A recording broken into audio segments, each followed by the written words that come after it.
আসসালামু আলাইকুম, আমি সুমন হোসেন। সবাইকে স্বাগত ওয়েব ডিজাইনের স্টেবল পার্টে।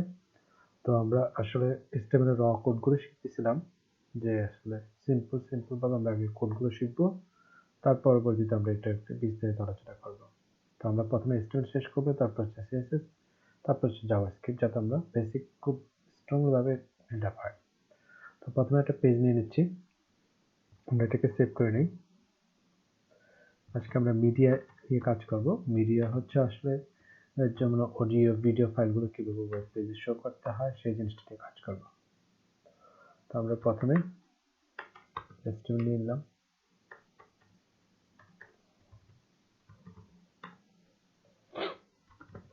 মিডিয়া টাইটেল আমরা দিয়ে দিলাম মিডিয়া ফাইল। ওকে, তো এখানে ধরুন আমরা একটা চাচ্ছি ভিডিও শো করতে, আমার ওয়েব পেজে একটা ভিডিও দেখাবে, তাহলে আমার প্রথমে একটা ভিডিও। ওকে, তারপর ভিডিও উইথ কত হবে সেটা আমাকে বলে দিতে হবে। তো আমি উইথ চাচ্ছি 300 আর হাইট চাচ্ছি হচ্ছে 150। ওকে, তারপর হচ্ছে আমাকে বলে দিতে হবে ভিডিওর সোর্সটা কোথায় আছে। এখন এই সোর্সটা বলতে হচ্ছে এই প্রথম, পরবর্তীতে এসএস, এটা সোর্স, এটা হচ্ছে সোর্স হচ্ছে আমার ফাইলের সোর্স।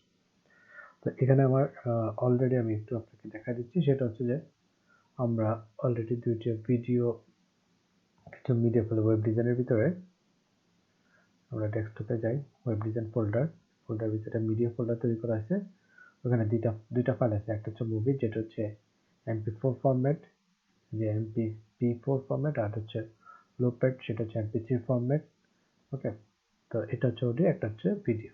তো আমাদের প্রথমে বলে দিতে হবে আমাদের মিডিয়া ফোল্ডারের ভিতরে, তারপরে কি নামে আছে, মুভি নামে আছে .mp4, এবং তার টাইপ কি, ভিডিও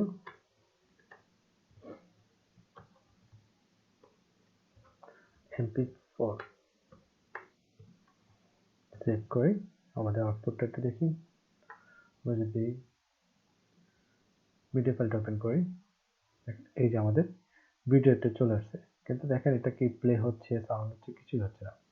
ওকে, আমরা যদি এখানে লিখে দিই অটো প্লে, তার মানে হচ্ছে যখনই পেজটা লোড দেবে সাথে সাথে সে প্লে করা শুরু করবে।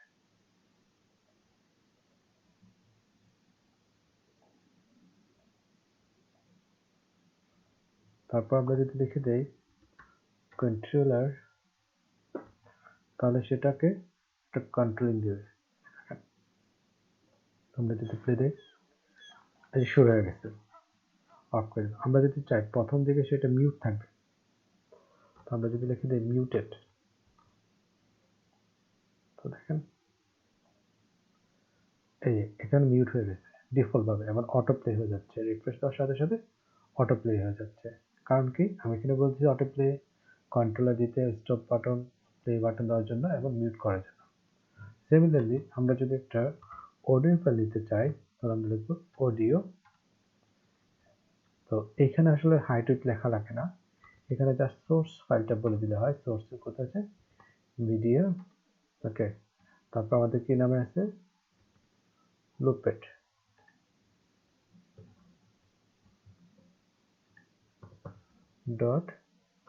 .mp3।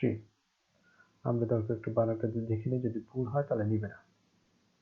আমরা এটা কপি করে নেই, তারপর আমরা মনে হচ্ছে ঠিকই আছে লোপেট। তারপর হচ্ছে আমাদের কি ফাইলের, এটা কি ধরনের ফাইল, অডিও ফাইল MPEG,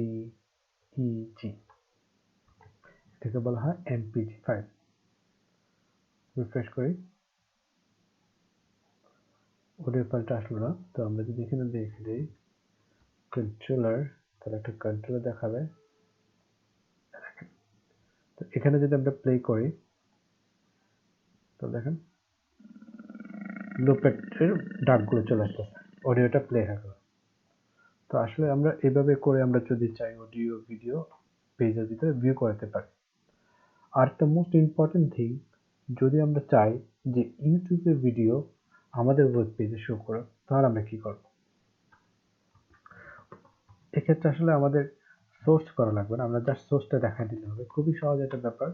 যদি আমরা যদি ইউটিউব ভিডিও দেখাতে চাই, for example YouTube video file. আমরা ইউটিউব ভিডিও ফাইলটা দেখাচ্ছি। তো কি করতে পারি, আমরা জাস্ট ইউটিউবে পেজ চলে যাব, পেজে গিয়ে যে ভিডিওটা দেখাতে চাচ্ছি, ফর এক্সাম্পল আমরা এই ভিডিওটা দেখাতে চাচ্ছি, এখান থেকে আমরা যে শেয়ারের পাশে ডট ডট থ্রি আছে এখানে যাব, এখানে ক্লিক করব,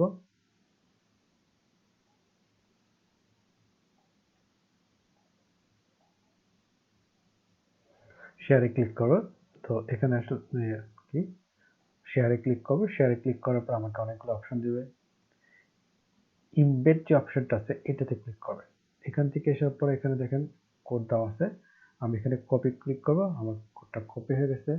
জাস্ট এইটুকুই আমি এখানে পেস্ট করে দেব। এখানে দেখেন আমার হাইট এন্ড উইডথ বলা আছে, যদি আমি চাই যেন আমি 400 মধ্যে দেখাবো আর এটা হচ্ছে 180 রাখবো, এটাই হচ্ছে আমার কন্ট্রোলিং করা। সেভ করি, আমার পেজটাতে যাই, রিফ্রেশ করি, দেখেন ইউটিউবের ভিডিওটা এখানে চলে আসলো। তাহলে আমরা কি করতেছি যে আমরা সিম্পল ওয়েতে যদি আমরা চাই যে আমাদের নিজীয় ভিডিও ফাইলটা দেখাবো, তাহলে অবশ্যই আমাদের যে এখানে সোর্স করা দরকার, যে এখানে রাখবো সেখান থেকে আমাদের দেখাতে হবে। আর যদি আমরা অডিওটা আমাদের অডিও দেখাবো, তাহলে আমাদের নিজস্ব অডিওতে দেখাবো।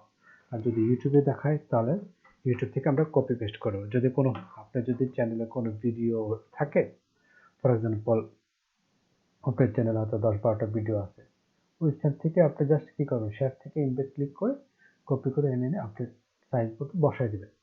আচ্ছা, এখন কথা হচ্ছে যে আসলে কোনটা বেটার। আসলে যদি আপনি একটা ভিডিও ফাইল আপনার হোস্টিং সার্ভারে রাখেন, মানে আপনি যদি ওয়েব সার্ভারে রাখেন, তাহলে দেখা যাবে যে এটা আপনার হোস্টিং স্পেস দখল করবে। কিন্তু যদি আপনি ইউটিউব চ্যানেলে যদি আপলোড করেন, তাহলে দেখা যাবে যে এটা আপনাকে হোস্টিং চ্যানেলে কোনো স্পেস দখল করবে না, এটা আসলে ইউটিউবে গিয়ে স্থান দখল করবে। তাহলে এক্ষেত্রে দেখা যাবে যে আপনার হোস্টিং স্পেসটা বেঁচে যাবে, আর ভিডিওটা ইউটিউবের আন্ডারে থাকবে, পাবলিক থাকবে। আর যদি চান আপনি এটা রেস্ট্রিক্টেড ভিডিও, এটা আপনাকে চাচ্ছেন যে এটা কেউ পেড করে দেখুক বা যে কেউ অ্যাক্সেস করতে না পারুক, তাহলে সেক্ষেত্রে আপনি নিজের সার্ভারে রাখতে পারবেন। এক্ষেত্রে হোস্টিং স্পেসটাও আপনার সার্ভার থেকে সে নিয়ে নেবে আর কি। তো মোটামুটি আজকে এই পর্যন্ত ছিল আর কি। তো নেক্সট ক্লাসে আমরা একটা পেজের, একটা ওয়েব পেজ দিয়ে কীভাবে আমরা একটা মোটামুটি একটা সিভি ডিজাইন করতে পারি বা রিজিউমে ডিজাইন করতে পারি, আমরা সেটা টার্গেট দেবো ইনশাল্লাহ। তো আজকে এই পর্যন্ত, সবাইকে শুভেচ্ছা জানিয়ে আজকের মতো শেষ করতেছি। আল্লাহ হাফেজ।